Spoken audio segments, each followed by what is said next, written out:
Good morning అండి. Happy new year అందరికీ. ఈ సంవత్సరం ఫస్ట్ టీజర్ బార్బరిక్ లాంచ్ అవ్వటం చాలా హ్యాపీగా ఉంది.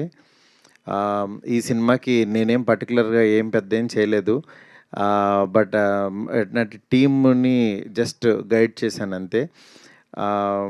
నిజంగా చాలా కష్టపడి చేశారు ఈ ప్రాజెక్టు. నా దగ్గరికి యాక్చువల్గా మా కో డైరెక్టర్ రామ్ ప్రసాద్ విజయ్ గారిని టీంని తీసుకుని వచ్చారు, ఒకసారి కథ వినండి అని. విన్న తర్వాత చాలా బాగుంది, కానీ యాక్చువల్గా ఇది ఈ ఈ జోనర్ చాలా అంటే చాలా రిస్కీ జోనరు. ఇది ఆడుతుంది ఆడదని మనం అంటే కాన్ఫిడెంట్గా చెప్పలేం. కానీ దాన్ని చూసుకుని వెళ్ళండి అని నేను వాళ్ళతో ఓపెన్గా చెప్తే, యాక్చువల్గా మోహన్, రాజేష్ ఇద్దరు చాలా కాన్ఫిడెంట్గా లేదు సార్, బాగా చేస్తాం సార్ చాలా కష్టపడి అని. వాళ్ళ దీంట్లో మెయిన్ విజయ్ గారు పాపం వాళ్ళు ఎప్పటి నుంచో నన్ను నమ్మారు సార్. నేను వాళ్ళకి ప్రామిస్ చేశాను, డబ్బులు వచ్చినా రాకపోయినా సరే సినిమా అయితే తీస్తానని చెప్పానని. ఒక్క మాట ఇచ్చిన మాటకి నిజంగా 10 కోట్ల పైన పెట్టారు ఆయన. నిజంగా గ్రేట్ సార్. మీలాంటి ప్రొడ్యూసర్ నిలబడాలి. డెఫినెట్గా ఈయన ఫ్యూచర్లో చాలా పెద్ద ప్రొడ్యూసర్ అవుతారు. ఎందుకంటే విజయ్ గారు అంటే ఆయనకి చాలా పేషెన్స్ ఎక్కువ. అట్ ది సేమ్ టైం ఈ సంవత్సరం ఇంకొక సినిమా కూడా కలిసి చేస్తున్నాము జీ తెలుగుతో కలిసి. అది కూడా త్వరలో అనౌన్స్ చేస్తాం. బట్ యాక్చువల్గా ఎవ్రీ ఇయర్ ఒక 2-3 సినిమాలు ఆయన లాంచ్ చేయాలని చెప్పి అనుకున్నారు. ఈ టీము ప్రత్యేకంగా ఫస్ట్ బార్బరిక్ టీము మోహన్ లోపలికి వెళ్ళిపోయింది బార్బరిక్. ఇప్పుడు ఆ సినిమాని మనం ఏం చేసినా సరే ఫస్ట్ సత్యరాజ్ గారి క్యారెక్టర్ కనిపిస్తుంది, కానీ అసలు రియల్గా యాక్టింగ్ చేసింది చూశారు కదా, మైక్ తీసుకోగానే ఎలా ఇరుచుకు పడిపోయాడు. అంత లోపలికి వెళ్ళిపోయాడు మోహన్. నిజంగా ఒక డైరెక్టర్కి అంత ఇంట్రెస్ట్, అంత ఎంతూజియాజం ఉంటే తప్పించి ఆ ఎనర్జీ స్క్రీన్ మీదకి ట్రాన్స్ఫర్ అవ్వదు. నిజంగా చాలా బాగా తీసావు మోహన్.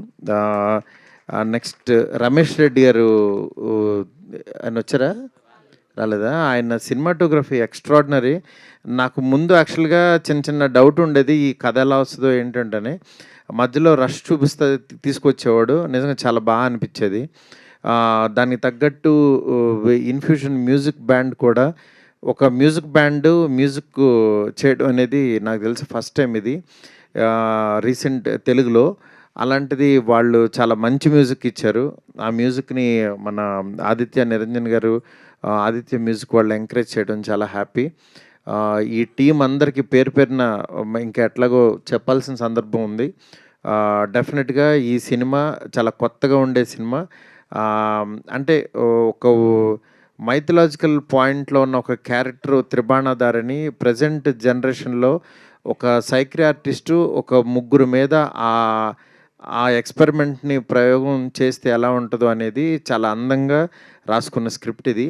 డెఫినెట్గా ఇది కొత్తగా ఉంటుంది. ఈ టీం అందరికీ మంచి సక్సెస్ ఇస్తుందని చెప్పి మనస్ఫూర్తి కోరుకుంటున్నాను.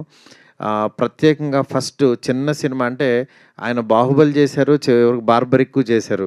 అంటే ఆయన దృష్టిలో యాక్చువల్గా నిజంగా అంటే సినిమా అంతే, సినిమా కథ నచ్చితే చాలు ఆయన చేసేస్తారు. అట్లాగా సత్యరాజ్ గారు జస్ట్ వెళ్ళి వాళ్ళు కథ చెప్పిన తర్వాత నేను చేస్తానని నాకు మెసేజ్ పెట్టారు. నిజంగా చాలా చాలా థ్యాంక్స్ సార్. మీతో నాకు ప్రతిరోజు పండుగే ఒక మెమరబుల్ ఫిల్మ్ ఇచ్చారు నాకు. అట్లా సత్యరాజ్ గారు ఈ సినిమా చేసి డబ్బులు తీసుకుని వెళ్ళిపోవటం వేరు, వచ్చి మళ్ళీ ఇలాంటి ఫంక్షన్స్కి ఎంకరేజ్ చేయడం వేరు. నిజంగా blessed sir. Thank you so much sir. Thank you అందరికీ పేరు పేరున చాలా చాలా థ్యాంక్స్. అండ్ ఈ సినిమాని ఎంకరేజ్ చేయవలసిందిగా మనస్ఫూర్తి కోరుకుంటున్నాను. Thank you so much. నేను ఎలానో అడగక తప్పదు, మీరు వద్దు వాటి గురించి ఇప్పుడు వద్దు, ఇంకా చాలా సంక్రాంతికి ఏమైనా అప్డేట్ చెప్తారా? ఉంటే మేమే చెప్పేస్తాం, కంగారు లేదు. సరే, thank you sir. Thank you so much. Yeah direct